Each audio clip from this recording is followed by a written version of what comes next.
Esai yang menarik adalah esai yang membuat banyak pembaca membaca tulisan kita. Mengapa demikian? Karena pembaca tidak dipaksa untuk membaca tulisan kita. Jadi, kita harus membuat pembaca berminat untuk melanjutkan membaca isi tulisan kita. Dikutip dari Ayu Utami dalam pembuka yang menarik dari sebuah esai. Assalamualaikum warahmatullahi wabarakatuh. Semangat pagi sahabat petariku. Hari ini suasananya begitu cerah ya. Udaranya pun terasa sejuk, sehingga hal ini membawa aura positif untuk kita. Nah, terutama nih ya, hari ini kita akan berbincang-bincang ringan dengan seorang yang top markotop. Yeah. Sahabat Betari, di samping saya ini merupakan tamu istimewa kita. Mengapa istimewa? Karena beliau adalah seorang penikmat seni dan juga mempunyai penerbitan buku ya, Bunga Kancil. Bunga kecil, Bu. Oh, bunga kecil. Bunga kecil. Mohon maaf, bunga kecil. Siapakah beliau? Ya, beliau adalah Pak Andi Setiawibowo yang akrab dengan nama penanya kita sapa dengan Pak Kepik. Kelon dredeg ya, Pak. Sugeng enjang Pak Kepik. Ya, bagaimana kabarnya? Alhamdulillah sehat.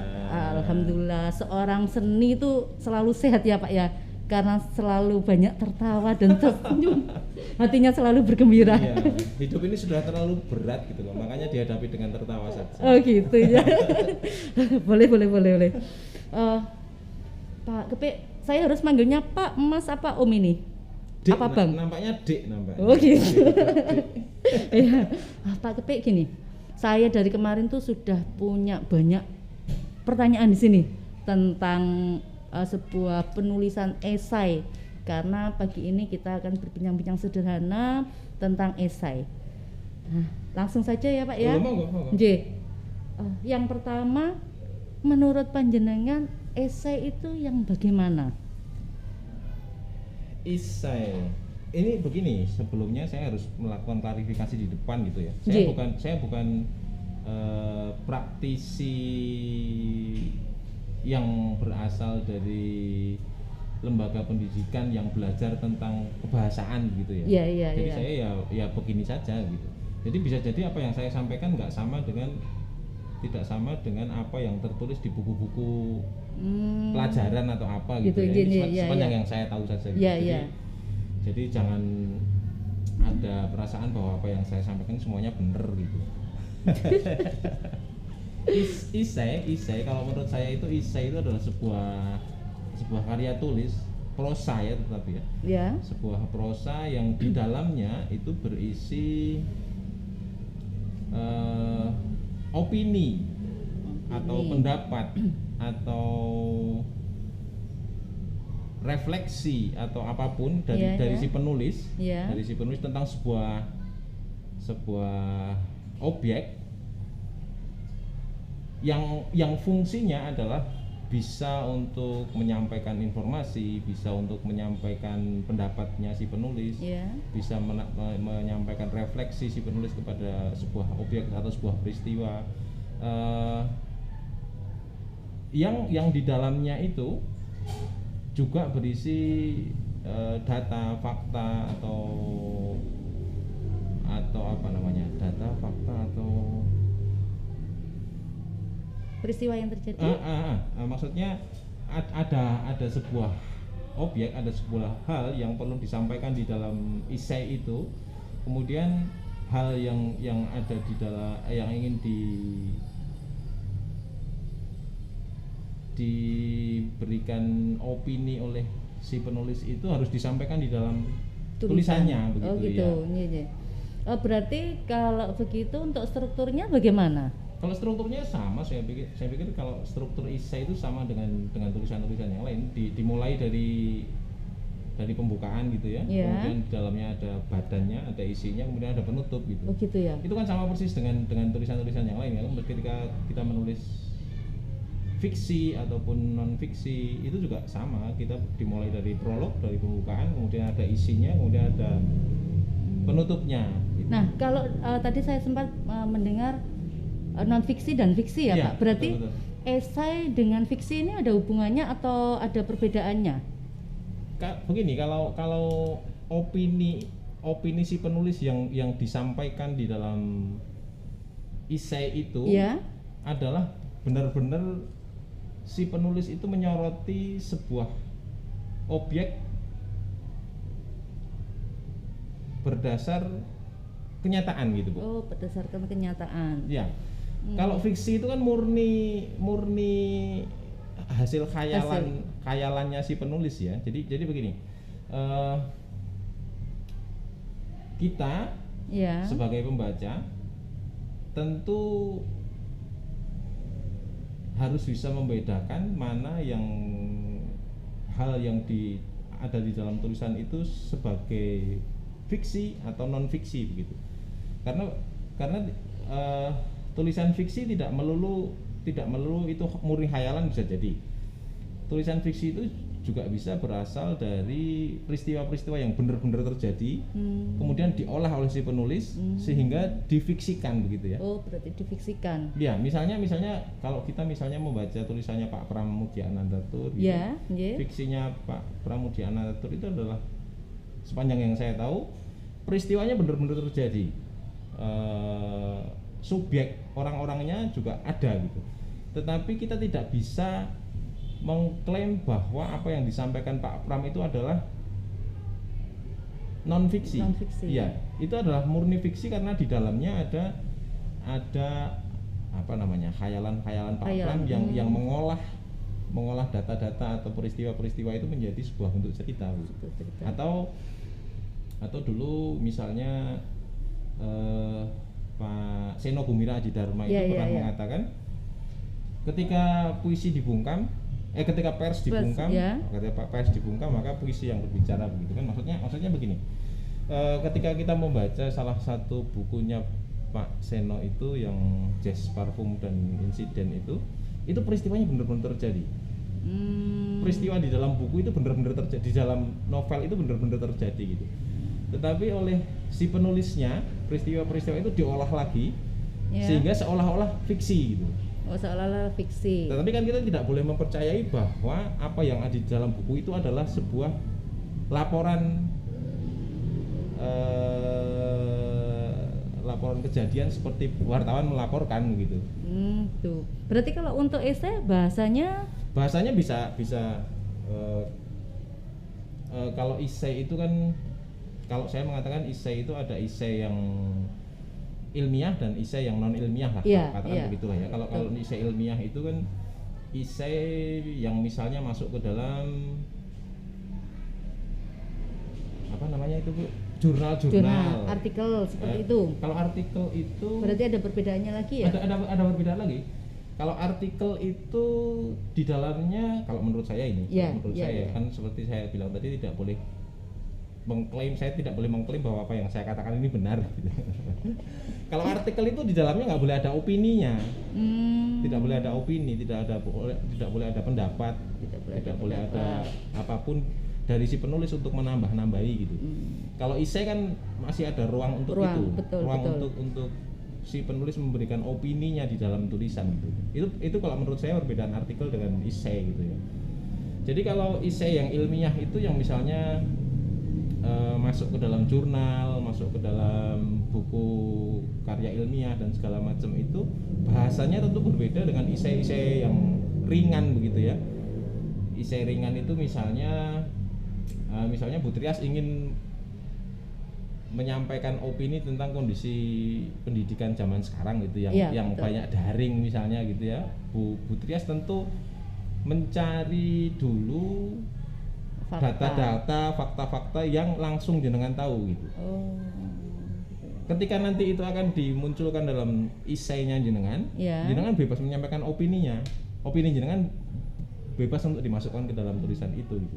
Tetapi kalau artikel yang akan masuk ke dalam jurnal, katakan jurnal ilmiah atau apapun begitu, tentu tidak boleh memasukkan opini. Bu Trias hanya menyampaikan data yang didapat dari survei yang jenengan lakukan, kemudian aturan-aturan yang mendukung misalnya atau apapun begitu. Berarti kalau misalkan menuliskan opini itu berarti bisa masuk ke dalam isinya atau kita masuk ke dalam isinya, betul, masuk ke dalam isinya. Masuk ke dalam isinya. Jadi seperti yang jenengan tanyakan tadi, strukturnya seperti apa begitu ya? Strukturnya seperti apa? Kita mulai dari pembukaan nih misalnya nih. Sepanjang yang saya tahu, sepanjang yang saya baca sampai hari ini, pembukaan itu biasanya isinya adalah menyampaikan apa yang akan dibahas di dalam isi gitu. Misalnya kalau tadi kita bicara pendidikan masa pandemi ini, jenengan menuliskan masalah apa sih yang jenengan hadapi di masa pandemi ini selama melakukan pembelajaran kepada anak-anak misalnya, itu muncul di pembukaan gitu. Di pembukaan gitu ya. Kemudian di isinya itu jenengan bisa memasukkan data-data, memasukkan fakta-fakta, jenengan bisa kemudian beropini di dalam isinya itu gitu ya. Mencoba misalnya membandingkan data yang jenengan dapat dengan data yang didapat orang lain, kemudian menyampaikan keinginan jenengan itu di dalam isinya itu. Di isinya. Iya. Berarti pembukaan yang menarik dalam isi Pak ya. Terutama untuk yang problematika ketika kita menghadapi pembelajaran secara daring, itu kita buat bahasa yang semenarik mungkin ya, seperti Bu Ayu tadi yang mengatakan di awal. Betul sekali. Mungkin ini kelemahan saya ya, karena saya juga senang membaca gitu. Membaca apapun gitu. Mungkin menjadi kelemahan saya. Saya kalau membaca sebuah pembukaan tulisan itu sudah tidak menarik, saya tidak tertarik untuk meneruskan gitu membaca. Nah, berarti saya harus belajar banyak ini Pak Kepi. Bagaimana sih cara kita mengawali membuat pembukaan agar tulisan kita itu untuk pembaca ini selanjutnya akan mereka melanjutkan tulisan kita gitu. Iya, betul sekali. Jadi seperti yang saya katakan tadi, ketika jenengan memulai sebuah tulisan itu dengan pembukaan yang menarik, tentu orang akan berpikir hendak dibawa kemana tulisan ini gitu. Ada sebuah pancingan yang jenengan masukkan ke dalam pembukaan sehingga orang menjadi bertanya-tanya, menjadi penasaran begitu ya, menjadi penasaran tulisan ini mau dibawa kemana ini. Misalnya jenengan menyampaikan di pembukaan itu, berat sekali rasanya menjadi guru di masa pandemi ini misalnya. Oh gitu, misalnya kalimatnya misalnya. Betul. Orang kan jadi bertanya, loh beratnya apa sih menjadi guru di masa pandemi ini? Wong cuma ngajar lewat daring aja kok berat. Sambil leyeh-leyeh gitu ya mungkin ya. Sambil masak, sambil drakoran gitu misalnya. Jadi kan orang bertanya nih, loh susahnya apa jadi guru di masa pandemi ini? Maka dia akan terus membaca kan? Betul. Mungkin yang ketika pancingan itu berhasil menarik minat pembaca, selanjutnya kita harus bermain-main di dalam isinya itu, sehingga orang akan terus membaca data yang jenengan sampaikan, membaca opini jenengan, membaca prediksi misalnya, dan seterusnya sampai menuju ke penutup gitu ya. Mungkin seperti itu. Untuk penutupnya berarti di situ kita menuliskan penyelesaiannya atau bagaimana? Kalau menurut saya ini sekali lagi saya, penutup itu bukan harus berarti sebuah kesimpulan ya. Bukan berarti harus sebuah kesimpulan. Bisa jadi di penutup itu justru jenengan menyampaikan sebuah pertanyaan. Berarti esai itu tidak harus sebuah penyelesaian. Tidak harus, kalau menurut saya sekali lagi tidak harus memberikan penyelesaian kepada sebuah masalah. Kalau di dalam dunia pertunjukan teater itu ada yang namanya ending yang terbuka gitu. Ada ending yang terbuka, ada ending yang tertutup. Betul. Bedanya begini, kalau ending yang tertutup itu ada penyelesaian gitu. Ada penyelesaian dari tokoh-tokoh yang ada di dalam panggung, dari peristiwa-peristiwa yang terjadi kepada tokoh-tokoh di atas panggung. Kalau ending yang terbuka itu si penonton disuruh berpikir sendiri, kira-kira penyelesaiannya seperti apa ini. Begitupun di dalam esai, kalau menurut saya, seperti yang saya sampaikan tadi, esai itu bisa diakhiri dengan sebuah pernyataan, tetapi juga bisa diakhiri dengan sebuah pertanyaan. Betul. Jadi kan orang berpikir jadinya ya. Kalau saya selalu tertarik itu ketika sebuah tulisan dibalas dengan tulisan lain gitu. Berarti secara terbuka mereka bisa membalas tulisan kita. Iya, betul sekali. Betul sekali. Misalnya seperti yang kita sampaikan di depan tadi. Iya. Apa sih beratnya jadi seorang guru di masa pandemi? Iya. Kemudian di akhirnya, di akhir tulisan itu jangan melemparkan sebuah pertanyaan, misalnya nih, masih ada yang tertarik untuk jadi guru? Gitu. Kan bisa jadi pertanyaan yang jenengan sampaikan di akhir tulisan itu memancing pendapat orang untuk menuliskan, untuk merespon. Kelanjutannya untuk merespon tulisan jenengan, loh, kenapa kok nggak tertarik jadi guru gitu? Gitu aja. Misalnya kalau sudah jadi ASN kan gajinya besar, misalnya. Berarti mereka membalasnya juga dalam bentuk esai, dalam bentuk esai untuk merespon gitu. Jadi ada dua ya, penutup yang terbuka dan penutup yang tertutup gitu. Itu kalau pendapat saya. Begitu, dan iya. saya sampai hari ini tertarik untuk membandingkan dua-duanya gitu. Solusi apa yang jenengan tawarkan, misalnya jenengan membuka sebuah masalah di pembukaan, kemudian solusi apa yang jenengan tawarkan, atau pertanyaan apa yang ingin sampai lontarkan dari pertanyaan yang ada di depan tadi itu. Ilmu baru ini Pak bagi saya ini. Untuk esai ya, karena saya baru dengar kali ini ya Pak, kalau esai itu tidak harus diakhiri dengan penyelesaian masalah. Iya. Jadi penutup tertutup tadi. Iya betul. Itu gitu kalau ya? menurut saya ya, kalau menurut saya. Ya. Oh gitu aja. Berarti dimanapun itu esai itu bisa melakukan dua hal tersebut ya. Iya. Kita pilih salah satu, tergantung dari apa yang ingin kita ciptakan dalam tulisan esai tersebut. Betul sekali. Jadi mungkin kalau zaman dulu kita pernah mendengar lah tentang polemik kebudayaan gitu ya. Polemik kebudayaan yang bisa membawa kita ke dalam situasi perdebatan yang nggak selesai gitu. Yeah. Tetapi itu menarik bagi saya karena begini. Misalnya Bu Trias melemparkan sebuah pertanyaan di dalam esainya jenengan gitu ya. Kemudian direspon oleh seseorang dengan menulis esai juga untuk menjawab pertanyaan jenengan yang di akhir itu. Kemudian jenengan tidak puas dengan jawaban yang disampaikan oleh si pembaca. Ya. Jenengan nulis lagi gitu. Terus gitu akhirnya terjadi ini komunikasi timbal balik itu dalam esai. Akhirnya kan semakin membuka pandangan pembaca yang lain. Iya, betul. Informasi yang jenengan sampaikan melalui esai jenengan juga semakin banyak. Informasi yang disampaikan oleh si pembaca yang merespon tadi juga semakin banyak, bisa jadi menimbulkan diskusi, pembaca yang lainnya. Nah, diskusi antara dua orang ini menimbulkan keinginan orang lain untuk terus menanggapi. Iya betul. Jadi nggak pernah selesai. Iya. Ya hidup kita kan nggak pernah selesai. Selesainya kalau sudah meninggal. Sudah di dalam tanah itu ya. Wah, ini menarik sekali nih. Bingung saya. Iya. Betul-betul ilmu baru ini Pak buat saya ini, bahwa penutup esai tidak harus sebuah penyelesaian, bahkan menimbulkan komunikasi antara penulis dan pembaca, bahkan bisa menambahkan pembaca di situ untuk mereka menuliskan esai tentang apa yang kita tuliskan. Betul sekali. Luar biasa.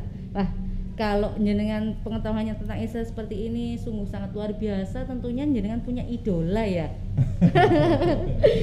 Esainya siapa ini Pak? Saya itu termasuk orang yang telat membaca gitu ya. Telat membaca artinya ketika dulu di sekolah menengah gitu, saya hanya membaca itu sekilas-sekilas saja gitu. Bapak saya itu ASN, sudah almarhum. Bapak saya ASN, tetapi sering membeli majalah Tempo zaman dulu. Tempo. Iya, jadi saya sering membaca sekilas itu catatan pinggir dari Pak Gunawan Muhammad. Meskipun saya tidak tahu itu tentang apa gitu, tapi saya suka membacanya gitu. Saya begitu masuk ke kampus gitu, baru lebih intens membaca gitu. Tetapi saya sampai pada satu pilihan bahwa saya lebih menyukai esai-esai yang ringan gitu. Ringan itu dalam arti disampaikan dengan gaya bahasa yang mudah dipahami gitu. Kalau mohon maaf ya, ini karena sekali lagi karena keterbatasan saya, kalau saya membaca catatan pinggirnya Pak Gunawan Muhammad atau isai-isainya Pak Ignaz Clayton gitu, sering kali nggak nyantolin maksudnya apa ya, harus dibaca berulang-ulang untuk mencari apa isinya gitu. Iya. Tetapi suatu ketika saya membaca isai yang ditulis oleh Pak Umar Khayyam. Pak Umar Khayyam. Seketika itu saya jatuh cinta sama tulisan-tulisan beliau. Saya berusaha mencari sebanyak-banyaknya tulisan-tulisan beliau, Pak Umar Khayyam gitu ya, sudah almarhum. Seperti ini yang ternyata saya minati gitu. Membuat jenengan tertarik gitu ya. Mungkin kalau jenengan tahu isai-isai ringannya Pak Umar Khayyam yang ada di Harian Kedaulatan Rakyat Jogja, kemudian dihimpun dalam buku Mangan Ora Mangan Asal Kumpul. Itu. Terus Menang Tanpa saya lupa kelanjutannya itu. Menang Tanpa Ngasorake atau apa itu, saya lupa. Itu bagi saya itu isai-isai yang sangat menarik, bernas, dalam artian Pak Umar Khayyam itu seperti yang saya sampaikan tadi, beliau menyampaikan sebuah peristiwa di dalam tulisannya, tetapi peristiwa itu ditanggapi dengan opini beliau dengan sangat nyaman untuk dibaca gitu loh, tanpa kehilangan esensi bahwa kita bisa langsung tahu peristiwa apa yang sedang dibicarakan oleh Pak Umar Khayyam, tetapi ketika membacanya itu rasanya menjadi sangat nyaman. Jadi kalimat sederhana tetapi memikat pembaca itu ya. Betul sekali. Di perjalanan akhirnya saya ketemu dengan isainya Pak Pri GS misalnya, atau isainya Pak Mahbub Junaidi dan segala macam dan ternyata banyak hal yang bisa dikomentari dengan gaya yang sangat ringan. Begitulah, ringan dalam tanda kutip ya. Iya. Gaya bahasanya itu nikmat untuk dibaca, refleksi beliau itu sangat mudah untuk kita ikuti, kita nikmati gitu. Justru lebih, kalau bahasanya anak sekarang itu lebih jelek gitu rasanya. Lebih mengena. Kalau zaman sekarang ini, kalau jenengan aktif membaca detik.com misalnya atau merdeka.com, itu di dalamnya juga banyak kolom opini, kolom isai yang menarik yang ditulis oleh anak-anak muda gitu. Kalau sekarang sudah sangat banyak, jadi saya sulit untuk menyebut isai zaman sekarang yang jadi idola saya itu siapa gitu ya. Karena banyak sekali isai-isai yang menarik. Tetapi jatuh pilihan tadi ke Pak Umar Khayyam tadi ya. Itu yang membuat saya pertama kali jatuh cinta kepada sebuah tulisan isai, opini yang disampaikan dengan gaya bahasa yang nyaman untuk kita baca. Dan itu akhirnya mempengaruhi saya sampai sekarang tetap berusaha untuk menjadi seorang penulis naskah drama gitu ya. Dan itu isai-isainya Pak Umar Khayyam, kemudian novelnya Pak Umar Khayyam, cerpen-cerpennya Pak Umar Khayyam itu yang akhirnya mempengaruhi gaya penulisan saya. Gitu ya. Berarti lebih mengarah mencontoh sebagai idola esai tadi ya. Role modelnya adalah gaya yang dipakai oleh Pak Umar Khayyam untuk menyampaikan pendapatnya ke pembaca begitu. Tapi saya tentu tidak mencontoh mentah-mentah. Siapa saya kok bisa mencontoh beliau kan? Nggak bisa. Cuman minimal saya punya bayangan bahwa ketika saya menulis sesuatu, minimal saya bisa mendekati gaya beliau sehingga saya bisa menyampaikan pendapat saya, opini saya atau prediksi saya atau apapun dengan gaya yang seperti itu. Nggak terlalu berat gitu maksud saya.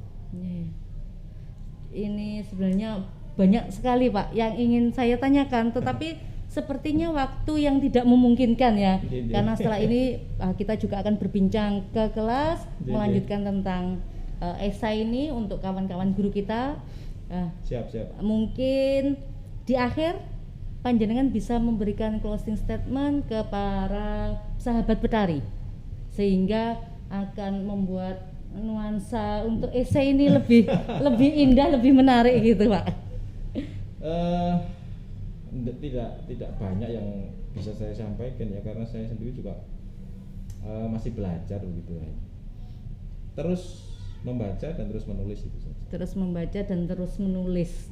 Untuk menjadi seorang penulis yang baik kan harus banyak referensi. Iya. Untuk punya referensi yang baik kan harus membaca gitu. Membaca apapun gitu. Iya. Karena katanya dengan kita, meskipun kita meninggal, kita mati, tetapi kita dengan menulis meninggalkan karya. Iya.